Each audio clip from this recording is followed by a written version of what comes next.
Okay, good morning, guys. Sorry about the Sesame Street going on in the background. Hopefully, you can't hear it too much on the video. My son is homesick today, so I have to stay home with him. So I'm going to make you guys a video to start section 2-6 on rational functions. We're going to go over the properties of rational functions in this video and the next video that I post. And then we're going to continue this lesson later on this week where we actually start looking at graphing rational functions. So this lesson here, super important. I think graphing rational functions is the most complicated function to graph in this class. If you understand the properties that we discuss in today's lesson well, it makes graphing these functions significantly easier. Okay, so let's first start with the definition of a rational function. So a rational function is defined as a function of the form r of x, which is equal to p of x divided by q of x, where p and q are polynomial functions, and the denominator q of x cannot equal 0. Okay, so we can think of a rational function as the quotient of two polynomial functions. And we've talked about domain of a rational function already in this class, but the domain is going to be the set of all real numbers, except for those which make our denominator q of x equal 0. So any value that makes our denominator 0, we exclude that value from the domain of our function. Okay, now if r of x, which is equal to p of x divided by q of x, if that is a rational function in lowest terms, so when we say in lowest terms, we mean that there are no common factors in the numerator and denominator. That tells us two things about the function, okay? So if our rational function is in lowest terms, there are no common factors that we can cancel, then number one, the real zeros of the numerator are going to be the x-intercepts of the graph of R. And secondly, the real zeros of our denominator are the vertical asymptotes of the graph of R. Now, if our rational function is not in lowest terms, hopefully you guys remember this from last year, that tells us that our rational function is going to have a hole. And when we look at some examples later on in this lesson, we'll take a look at examples of rational functions that have holes and how we go about finding the coordinates of those holes. Okay, so next we're going to take a look at two of our most basic rational functions. The first being the function f of x, which is equal to 1 over x, which we already looked at the graph of that function in our lesson on graphing using transformations. And then we're going to compare that graph to the function g of x, which is 1 over x squared. Okay, so if we recall the function f of x equal to 1 over x, that graph is going to lie in quadrants 1 and 3. And the reason that that graph lies in quadrants 1 and 3 is because when we input positive values for x, the corresponding outputs or y values are going to be positive as well. So positive x values, positive y values, that corresponds to the function lying in quadrant 1. When we input negative values for x, that's going to give us negative y values. So negative x values and negative y values correspond to the graph being in quadrant 3.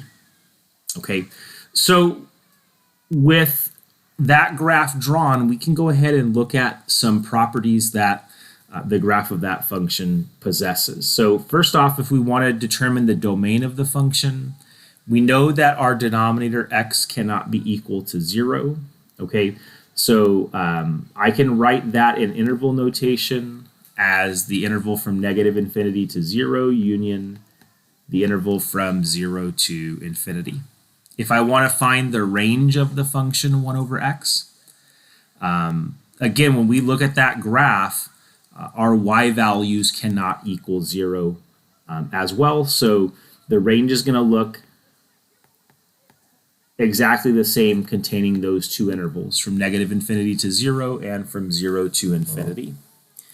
Okay, when we look at the intercepts of that graph, so hopefully looking at that graph, that function 1 over x, you can tell that that function is in lowest terms. So there are no zeros, there are no factors present in the numerator and denominator that we can cancel. So because the numerator is never 0, that function is going to have no x-intercept. And if we want to find the y-intercept of any function, we plug 0 in the place of x and solve for y. And when we do that for this function, we get 1 over 0, which is not a valid output, which means the graph has no y-intercept either. You can also look at the graph of the function and determine that the graph does not cross the x or y axis either. Okay, as far as symmetry goes, this function here has origin symmetry. And if it has origin symmetry, that means that the function is an odd function. And again, if we want to algebraically show that a function is odd, we take f of negative x, we take the opposite of the input value, and show that it gives us negative f of x. So by taking the opposite of the input value, it gives us the opposite of the original function that we started with. Okay, now the last two parts, horizontal and vertical asymptotes, we're going to talk more about that and define those in just a few seconds in today's lesson. But hopefully you can recall those from last year. When you look at the function 1 over x, that graph is going to have a horizontal asymptote at y is equal to 0. Okay, again, horizontal asymptotes have to be the equations of horizontal lines, which are y is equal to some number. Okay, so the x-axis or the line y is equal to 0 is a horizontal asymptote. The vertical asymptote for this function is the vertical line x is equal to 0. Okay, so the vertical line x is equal to 0, that is the y-axis. Vertical lines are always of the form x is equal to some number. Now, we're going to do the same thing for the function g of x. So the graph of the function g of x is going to lie in quadrants 1 and 2. What's going to be different about the graph of g of x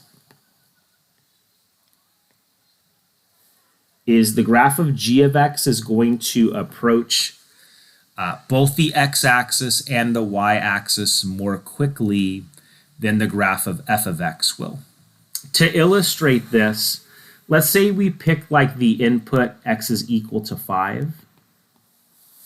So when I plug x is equal to 5 in both of these functions, for the function f, it gives me the y value 1/5. For the function g, it gives me the y value 1 over 25. And 1 over 5 is a larger number than 1 over 25 is. So 1 over 25 is going to be closer to 0. So that's why the graph of g approaches the x-axis more quickly. Okay. Similarly, we can pick like the value x is equal to 10 and plug it into both functions as well. So when we plug 10 into the function f of x, we're going to get the y value to be 1/10. When we plug, or sorry, not the y value, we get 1 over 1/10. 1 over 1/10 is going to be 10. When I plug 10 into the function g of x, we get, I did this so wrong. Let's erase this and start again. Okay. So I don't want to pick the value of 10. I want to pick the value of 1/10. Okay, so when I plug 1/10 into the function f, we get 1 over 1/10, which is going to wind up becoming 10. So that's going to put the point 1/10 comma 10 on the graph of f.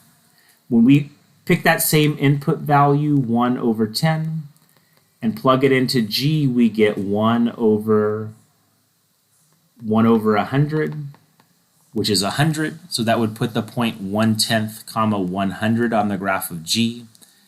And that value on the graph of g is a lot bigger than that value on the graph of f. So that's going to make the g values get bigger faster, which is going to make the graph approach the y-axis more quickly. Okay, so that's why the graphs of f and g look slightly different. Okay, so what I want you guys to do really quick, pause the video, and I want you to list the properties for the graph of g, just like we did for the graph of f.